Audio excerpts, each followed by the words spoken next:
All right, today is another beautiful, sunny, not cloudy day in Richmond Hill, and we're going to be running two boats today.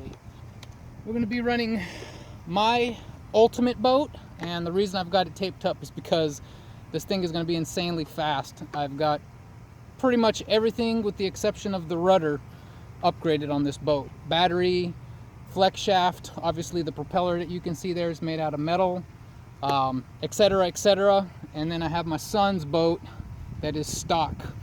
So we're going to go ahead and run these two. All right, ready?